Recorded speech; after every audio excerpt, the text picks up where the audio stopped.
وأصد فقرك وإن لم تفعل ملأت يديك الشغل ولم أصد فقرك أو كما قال عليه الصلاة والسلام۔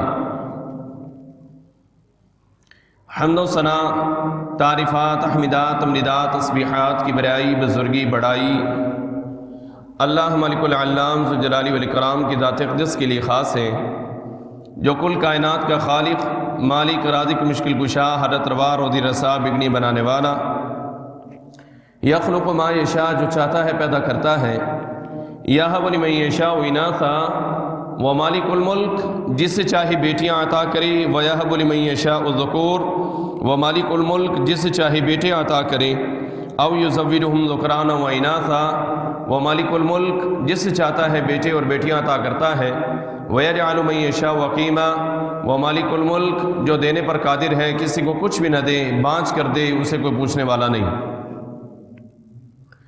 بے شمار درود و سلام امام الانبیاء، امام الرسل، خاتم الانبیاء، خاتم الرسل، امام القبلتین، سید الثقلین، جد الحسنین، امام الہدا، خیر الورا، بدر الدجا، شمس الضحیٰ، آپ کی اور میرے رہبر، رہنما، پیشوا، مقتدا جناب محمد الرسول اللہ صلی اللہ علیہ وآلہ وصحبہ وسلم کے لیے۔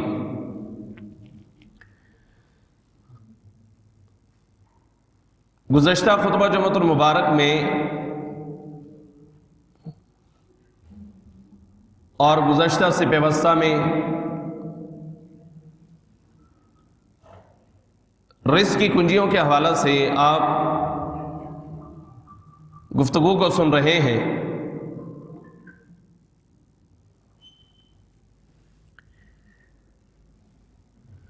مختصراً تمہید کے بعد میں اپنے موضوع کی طرف چلوں گا۔ اللہ رب العالمین سے دعا ہے اللہ ذو الجلال قرآن اور حدیث کے مطابق بیان کرنے کی اور پھر ہم تمام احباب کو عمل کرنے کی توفیق عطا فرمائے۔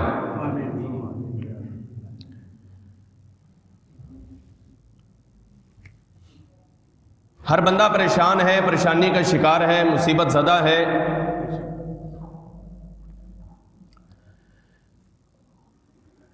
اور شکوہ شکایت کرتا ہوا نظر آتا ہے۔ سب سے زیادہ جو اس کی شکایت ہے وہ رزق کی کمی کی، بے برکتی کی شکایت مسلمانوں میں عام ہوتی چلی جا رہی۔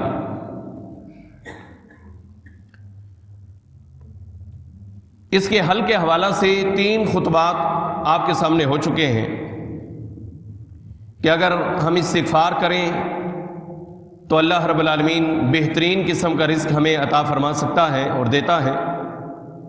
اگر ہم تقوی کو اپنائیں تو اللہ رب العالمین ہمیں بہترین قسم کا رزق عطا کرے گا، اور اللہ پر اگر توکل کریں اور بالکل اسی طریقے سے کریں جس طرح کرنے کا حق ہے تو اللہ رب العالمین بہترین قسم کا رزق عطا فرمائے گا۔ آج چوتھی چیز کی طرف چلتے ہیں۔ ایک عمل جو کہ انتہائی اہم ہے کہ جس کے ذریعے سے جو ہماری شکایت ہے، جو ہمارا شکوہ ہے، وہ دور ہو سکتا ہے۔ ہم اللہ کے قریب اگر ہو جائیں تو شکایتیں بھی ختم اور شکوے بھی ختم، پھر وہ رزق کی کمی کا جو ڈھنڈورا ہم پیٹتے ہیں وہ بھی ختم، اور لوگوں کے سامنے اپنے حال کو بیان کر کے ان کو اپنے اوپر ہنسواتے ہیں وہ بھی ختم۔ تو بہت سارے مسائل ہیں جو ختم ہو سکتے ہیں، اور اس کا ذریعہ اللہ کا قرب ہے، اللہ کا قرب، اللہ کی عبادت۔ ہمارے معاشرے میں جو لوگ شکوہ شکایت کرتے ہوئے نظر آتے ہیں، ان میں سے اکثریت ان لوگوں کی ہے جو عبادت پر توجہ نہیں کرتے، عبادت پر دھیان نہیں کرتے۔ اللہ کے نبی صلی اللہ علیہ وسلم نے فرمایا کہ اللہ تعالیٰ کہتا ہے، حدیث قدسی ہے، یا ابن آدم، اے آدم کے بیٹے، تفرغ لعبادتی املأ صدرک غنا واسد فقرک. بڑی پیاری بات چند الفاظ کے اندر ہمیں سمجھائی ہے کہ تو فقیری کا رونا روتا ہے، ڈھنڈورا پیٹتا ہے، پریشان ہوتا ہے، مصیبت زدہ ہے، مصائب کا شکار ہے. اے ابن آدم تفرغ لعبادتی، تو میری عبادت کے لیے ٹائم نکال. املأ صدرک غنا، میں تیرے سینے کو غنا سے بھر دوں گا. وَأَسُدَّ فَقْرَكَ، اور فرمایا کہ میں فقیری کے جتنے بھی دروازے ہیں سارے بند کر دوں گا. کون کہہ رہے ہیں؟ اللہ کہہ رہا ہے. بات نبی علیہ السلام فرما رہے ہیں، حدیث قدسی ہے، اور کہہ رہے کہ اللہ کہتا ہے یبن آدم، اے آدم کے بیٹے، میری عبادت کے لیے وقت نکال. معنی یہ نکلتا ہے کہ میرے منہ پر شکایت ہے، آپ کے منہ پر شکایت ہے، تو اس کا مطلب ہے کہ ہم نے عبادت کے لیے کوئی ٹائم نہیں نکالا.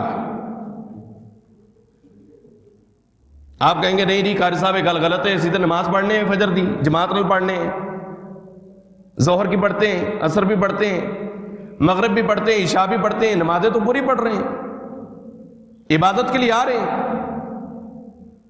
لیکن جو عبادت اللہ کو مطلوب ہے وہ عبادت نہیں کر رہے ہیں، نہ میں نہ آپ. ایک عبادت ہے جو اللہ کو مطلوب ہے، اور اس عبادت کے لیے اللہ کے نبی علیہ السلام فرما رہے کہ اللہ کہتے ہیں یبن آدم تفرغ لعبادتی، میری عبادت کے لیے وقت نکال. اب وہ عبادت کیسی عبادت ہے؟ حدیث جبرائیل امین علیہ الصلاۃ والسلام، فرشتہ، سارے فرشتوں کا سردار، کائنات کے امام جناب محمد رسول اللہ صلی اللہ علیہ وسلم کے بعد تشریف لایا اور پوچھتا ہے کہ ایمان کیا ہے؟ اللہ کے نبی نے بتایا یہ ایمان ہے. کہا اسلام کیا ہے؟ آپ نے فرمایا یہ اسلام ہے. کہا احسان کیا ہے؟ رسول اللہ صلی اللہ علیہ وسلم نے اسے احسان کا پھر مطلب سمجھایا میرے موضوع کے حوالہ سے،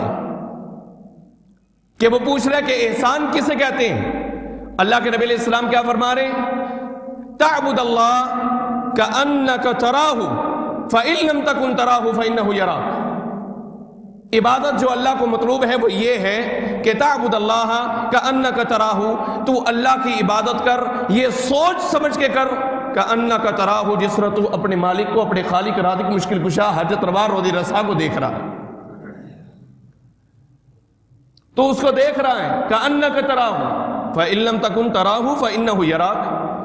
اگر تیرے ذہن میں یہ آئے کہ نہیں مجھے اللہ نہیں دکھ رہا، اللہ مجھے نظر نہیں آ رہا، تو اتنا اپنے دماغ میں بٹھا لے فإنہ یراک، کہ وہ تجھے دیکھ رہا ہے.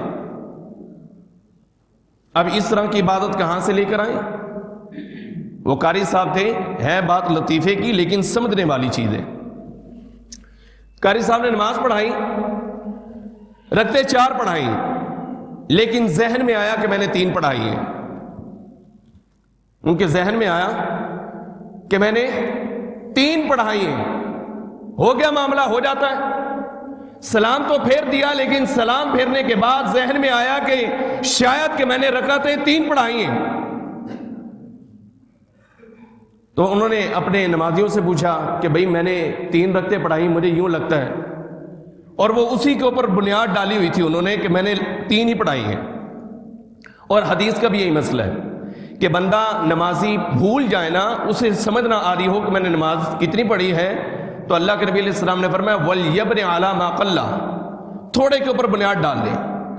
3 کہہ لے، بھئی میں نے 3 ہی پڑھی ہیں، بھلے 4 پڑھی ہوں. کھڑا ہو کے ایک اور رکعت پڑھے گا، 2 سجدے کرے گا، اگر اضافی ہو بھی گئی تو اللہ اس کے نفل لکھ دے گا. تو قاری صاحب نے یہ ذہن میں رکھا ہوا، لیکن نمازی نے کیا کہا؟ قاری صاحب آپ نے پوری 4 پڑھی ہیں. انہوں نے کہا میں نے لگتا میں 3 پڑھی ہیں. نہیں، 4 ہی پڑھی ہیں، اس لیے کہ میری 4 دکانیں ہیں، میں نے چاروں کا حساب نماز کے اندر کر لیا. آپ نے 4 ہی پڑھی.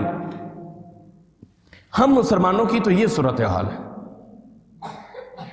ہم مسلمانوں کی یہ صورتحال ہے. نماز کی ہماری کیفیت یہ ہے کہ ہم کھڑے نماز پہ ہیں، لیکن پورے اپنے کاروبار کی کیلکولیشن جو ہے اس نماز کے اندر کرتے ہیں، گھر کے معاملات، معیشت جس کے پیچھے دوڑے جا رہے ہیں۔ اللہ کے نبی علیہ السلام فرما رہے، حدیث قدسی ہے، اللہ کہتا ہے تفرغ لعبادتی، میری عبادت کے لیے اپنے آپ کو خالی کر، ٹائم نکال، وقت نکال، فارغ ہو جا، یہ کام تیرا ہے۔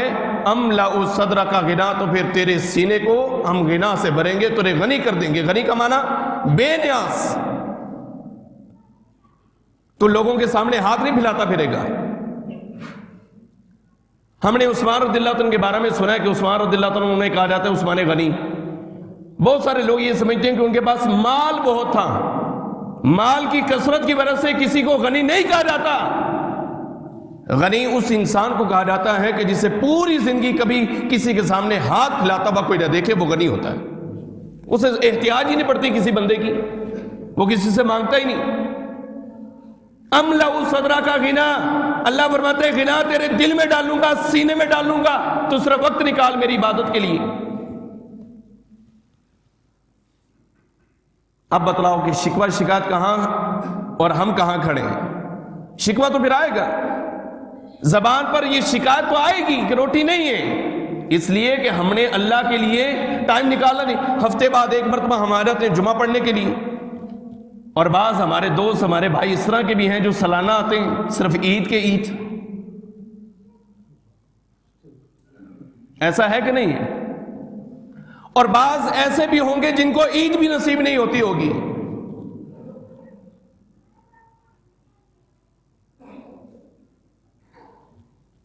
تفرغ لعبادتی، اتنی پیاری حدیث ہے۔ اگر تم روٹی روزی چاہتے ہو، رزق چاہتے ہو، مال چاہتے ہو، گھر کے سر کے اوپر چھت چاہتے ہو، اپنے سر کے اوپر چھت چاہتے ہو، جسم پر لباس چاہتے ہو، تفرغ لعبادتی، تو کائنات کے امام نے فرمایا، اللہ کہتا ہے اے ابن آدم تم میری عبادت کے لیے وقت نکال۔ مال دینا میرا کام ہے، اللہ کے پاس مال کی کوئی کمی ہے؟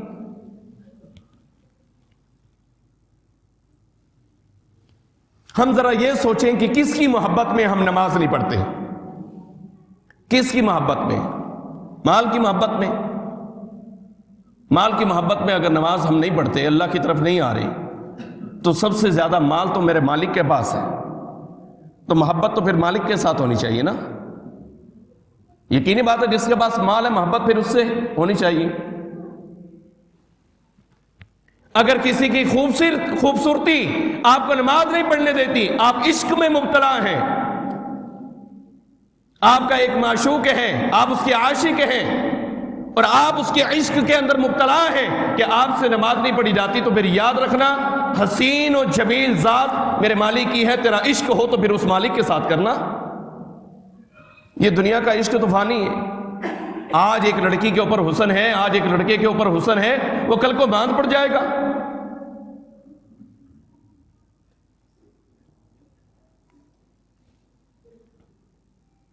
اللہ حسین و جمیل ہے، اللہ خوبصورت ہے، تیری محبت ہو اگر خوبصورتی معیار ہے تو پھر اللہ سب سے خوبصورت ہے۔ ان اللہ جمیل یحب الجمال، اللہ خوبصورت ہے، خوبصورتی کو پسند کرتا ہے۔ بتلا کس کے پیچھے لگ کے تو نماز نہیں پڑھتا، اللہ کے قریب نہیں آتا؟ ماں باپ کہ وہ تو اس سے محبت اتنی کرتے ہیں اس لیے تو نماز پہ نہیں آتا، تو پھر یاد رکھ اللہ کی جو رحمت ہے اس میں سے 99% اس نے اپنے پاس اور رحمت کے رکھے ہوئے اور محبت کے، اور 1% صرف اس نے دنیا کے اندر تقسیم کیا ہے۔ کیا آپ دیکھتے ہیں کہ ایک مادہ چیتا مادہ ہرن کے بچے کو وہ دودھ پلا دیتی ہے؟ کیوں؟ اس کے دل میں وہ رحم جو اللہ نے 1% ڈالا ہے وہ ہم دیکھتے ہیں اپنی آنکھوں سے۔ ہماری ماں ہم سے پیار کرتی، ہماری ماں ہم سے پیار میں اپنے خامن سے جھوٹ بول دیتی، وہ 1% محبت ہے، صرف 1% محبت جو اللہ نے زمین کے اوپر تقسیم کی ہے، اور وہ محبت ماں کے اندر بھی ہے، وہ محبت باپ کے اندر بھی ہے، وہ درندوں کے اندر بھی ہے، چرندوں کے اندر بھی ہے، پرندوں کے اندر بھی ہے۔ اگر تجھے ماں باپ کی محبت نماز کے اوپر نہیں لے کر آتی تو پھر تیری محبت تو مالک کے ساتھ ہونی چاہیے، اس لیے کہ رحمت کے 99 درجے تو اس کے پاس ہے۔ کیا خیال ہے؟ ماں کے پاس تو پھر بھی وہ نہیں ہے، 1% ہے، کتنا کو پیار کر لیں، لیکن مالک، اس لیے تو وہ فرماتا ہے کہ میں کسی کے اوپر ظلم نہیں کرتا، ما انا بظلام للعبید، یا عبادی الذین اسرفوا علی انفسہم لا تقنطوا من رحمت اللہ، اپنی جانوں پر ظلم کرنے والوں اللہ کی رحمت سے مایوس نہ ہونا، اس کی رحمت بڑی وسیع ہے۔ کس کی محبت ہے آپ کمپیریزن کر کے دیکھ لیں، کوئی بھی چیز، کسی کی خوبصورتی تو اللہ سب سے پیارا ہے، کسی کا مال تو وہ تو ساری کائنات کا مالک ہے، لہو مقالید السماوات، لہو ملک السماوات، اللہ خالق کل شیء وہو علی کل شیء وکیل، ان اللہ علی کل شیء قدیر۔ بتا جو ہے کس چیز کی محبت جو ہے وہ لے کر جاتی ہے۔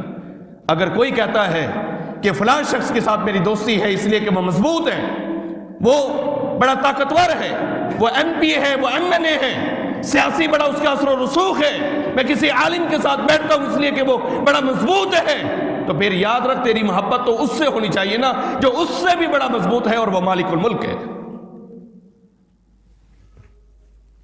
اس سے بڑھ کر تو کوئی مضبوط نہیں ہے نا۔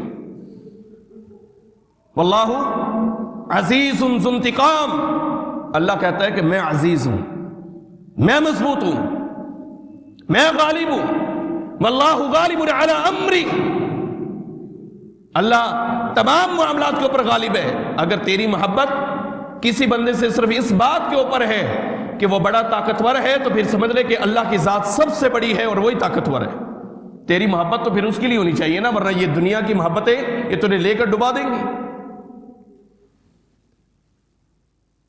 ہم کسی ایم پی ایم این اے سے سلام لینا ہم بڑے اترارے ہوتے ہیں، وزیر اعظم سے ملنے تو ہم بڑا اترارے ہوتے ہیں کہ لو جی میں انہوں سلام کی تاری، میں انہوں ملیا جی، میری ملاقات ہوئی ہے، اور بڑے لوگوں کو بتلا رہے ہوتے ہیں۔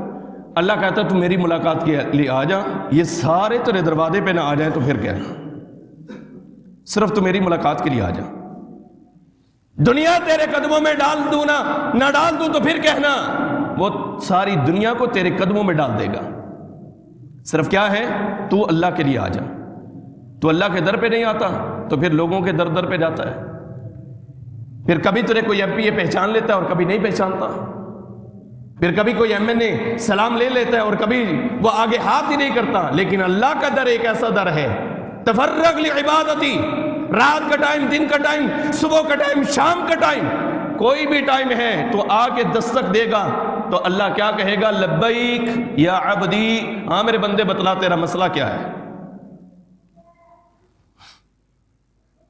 تفرغ لعبادتی، تو کیا فرمایا، میری عبادت کے لیے ٹائم نکال، اور عبادت کیسی، تعبد اللہ کأنک تراہ، بڑی خوبصورت باتیں سمجھائی کہ اللہ کی عبادت یوں کر جس طرح تو اس کو دیکھ رہا ہے، فَإِن لَمْ تَكُنْ تَرَاهُ فَإِنَّهُ يَرَاكَ، اگر تیرے ذہن میں ہونا کہ میں اللہ کو نہیں دیکھ رہا تو یہ ذہن میں رکھ تیرا اللہ تجھے دیکھ رہا ہے۔ نمازوں کی درستگی انتہائی اہم ہے، اللہ کی عبادت لو لگا کے، دل لگا کے، اور ہمارا ٹائم جو ہے وہ فضول چیزوں میں گزر جاتا ہے۔ یہ وقت کا بھی حساب ہوگا، اور جو وقت ہاتھ سے نکل جائے نا، لا یستاخرون ساعۃ ولا یستقدمون، یہ تو آگے پیچھے نہیں ہوتا۔ جو وقت نکل گیا پھر بندہ پچھتائے گا کہ ہائے کاش مجھے کوئی ٹائم مل جاتا، مجھے کوئی وقت مل جاتا کہ میں سدھر جاتا۔ ہم تو فارغ وقت جو ہے جو ہمارے پاس میسر ہو وہ بھی فضول کاموں میں گزار دیتے ہیں۔ اللہ کے نبی علیہ السلام نے فرمایا، نعمتان مغبون فیہما کثیر من الناس، الصحہ والفراغ، دو نعمتیں ایسی ہیں کہ لوگ دھوکے میں ہیں اس کے متعلق، نعمتان مغبون فیہما کثیر من الناس، اور یہ بھی فرمایا کہ اکثریت دھوکے میں، الصحہ والفراغ، ایک نعمت اللہ کی جو دی ہوئی ہے وہ صحت ہے، اور دوسری نعمت جو اللہ نے دی ہے وہ فارغ وقت ہے۔ ایمان سے سوچیں، میں بھی اور آپ بھی، میں بیان کرنے والا آپ سننے والے، میں لیکچر دینے والا آپ ہر جمعے آ کر لیکچر دینے والے، ہم فارغ وقت میں کیا کرتے ہیں؟ سوچیں،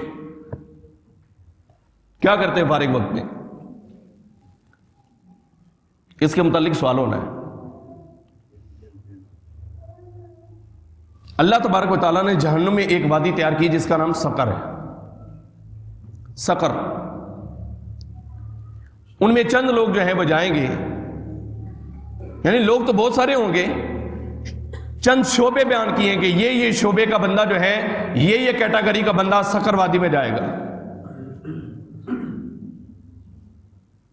جب جنتی جنت میں جائیں گے اور پھر وہ وہاں سے سوال کریں گے، فی جنات یتساءلون عن المجرمین ما سلککم فی سقر، وہ سوال کریں گے، پوچھیں گے کہ تم سقر وادی میں کیسے آ گئے؟ یہ جہنم کا بڑا سخت ترین ایک گڑھا ہے۔ ما سلککم فی سقر، کس نے تمہیں ڈالا ہے جہنم کے اندر، اور جہنم کے اس گڑھے سقر وادی کے اندر کس نے ڈالا؟ اسباب کیا ہیں، ریزن کیا ہے، وجہ کیا ہے؟ تو کیا کہیں گے؟ قالوا لم نکن من المصلین، ایک گروہ یہ ہے وہ کہے گا ہم نمازی نہیں تھے۔ اللہ اکبر، لم نکن من المصلین، ہم مصلی نہیں تھے، ہم نمازی نہیں تھے، نماز پڑھنے والے نہیں تھے۔ وَلَمْ نَكُ نُطْعِمُ الْمِسْكِينَ، دوسرا ہمارا کھانا کوئی مسکین نہیں کھاتا تھا۔ میرے گھر پہ صرف مالدار آ سکتا ہے، غریب آئے تو میں ڈانٹ ڈپٹ کے اسے گھر سے نکال دیتا ہوں، دروازہ بجا دے تو میں اسے باہر نکل کے کہتا ہوں تو نے ہمارے آرام کو بے آرام کر دیا، ہمارے سکون کو برباد کر دیا۔ شادی اور ولیمہ ہو، اس کے اوپر صرف مالدار پیسے والا 10 20 30 گاڑیوں والا کہ گھر کے آگے لائن لگی ہو، ہوٹل کے آگے لائن لگی ہو کہ میرے جاننے والے، میرے مہمان، میرے آنے والے، میں جن کا میزبان ہوں، یہ سارے گاڑیوں والے۔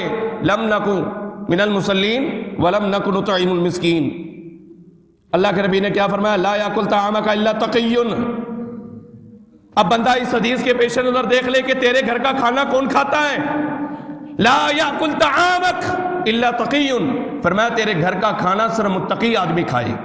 اب بندہ سوچ لے کہ ہم تو بناتے ہیں وہ فراڈیوں کو، ہم بلاتے ہیں بڑی بڑی کاروں والوں کو، ہم بلاتے ہیں جناب بڑی بڑی مونچھیں اور بدماشی اور بڑے بڑے ان کے معاملات، ہم تو ان کو بلا کر خوش ہوتے ہیں کہ میرا ان کے ساتھ بڑا یارانہ ہے۔ اللہ اکبر، کسی دن میں یارانے کے اوپر آج میں قرآن کی آیتیں سن رہا تھا شیخ مشاری بن الفاسی کی زبان سے، تو پورا ایک موضوع میرے ذہن میں آ گیا کہ یاری، یارانہ، یہ قیامت کے دن یہ کیا ہوگا، اس کے اوپر میں نے انشاءاللہ خطبہ دینا ہے۔ بہرحال بات دور نہ نکل جائے تو ہم اس طرف جاتے ہیں۔ اللہ تعالیٰ فرما رہے کہ جہنم میں جو گروہ جا رہے، پہلا گروہ کون سا ہے؟ لم نکن من المصلین۔ دوسرا گروہ کون سا ہے؟ ولم نکن نطعم المسکین، کہ ہم مسکینوں کو کھانا نہیں دیتے تھے، نہیں کھلاتے تھے، ہمارے گھر میں کوئی مسکین فقیر نہیں آتا تھا، کوئی اسے ہمارے گھر میں اس کا کوئی حصہ نہیں تھا۔ اور اگلی بات میرے موضوع کے حوالے سے، وَكُنَّا نَخُوضُ مَعَ الْخَائِضِينَ، ہم فضول بات کیا کرتے تھے۔ کیا کرتے تھے؟ فضول بات۔ اس کے علماء نے بڑے معنی کیے، کسی نے بحث و تکرار کی ہے، وہ بھی اسی فضول میں ہی آتا ہے، کیونکہ بحث، فضول بحث وَكُنَّا نَخُوضُ مَعَ الْخَائِضِينَ کے اندر آتا ہے کہ جس طرح لوگ فضول گفتگو کرتے تھے ہم بھی ویسے کرتے تھے، وہ سوال بے فضول کرتے تھے، فضول کے سوال کرتے تھے ہم بھی ویسے کرتے تھے، وہ فضول کی باتیں پوچھتے تھے ہم بھی پوچھتے تھے۔ وَكُنَّا نَخُوضُ مَعَ الْخَائِضِينَ۔ اب آجو ذرا میرے پیارے پیارے نوجوانوں، بوڑھے نہیں چلاتے ٹک ٹاک، نوجوان چلاتے ہیں، اب اس طرف آ جائیں۔ ابھی چند دن پہلے ایک بچی نے، مسلمان بچی، میں نے اس کے اوپر کلپ بھی بنایا ہے، اور باہر سے بھی، بلکہ ہمارے ایک ساتھی نے مجھے ایک آڈیو بھیجی کہ آپ کے لیے ایک پیغام ہے باہر سے کہ آپ اس کے اوپر تھوڑا سا اور ڈیٹیل کے ساتھ جو ہے نا وہ وضاحت کریں۔ تو ایک مسلمان بچی نے ایک 4 سیکنڈ کی ویڈیو بنائی، اور وہ بنائی کیا بنائی کہ دنیا میں مشہور ہو گئی۔ وہ کیا ہو گئی؟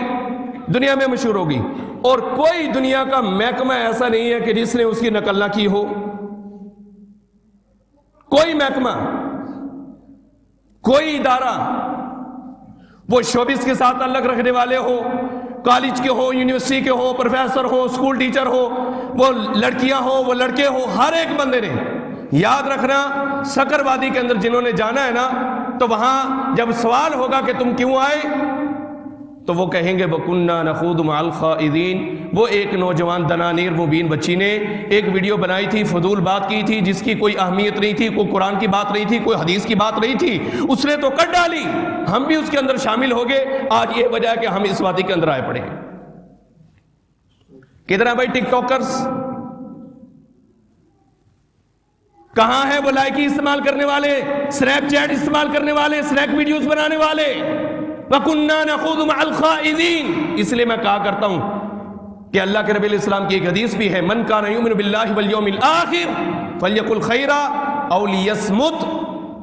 جو اللہ اور قیامت کے دن پر ایمان رکھتا ہے نا، اسے چاہیے کہ وہ بات کرے تو اچھی کرے، ورنہ اپنے منہ کو بند رکھے۔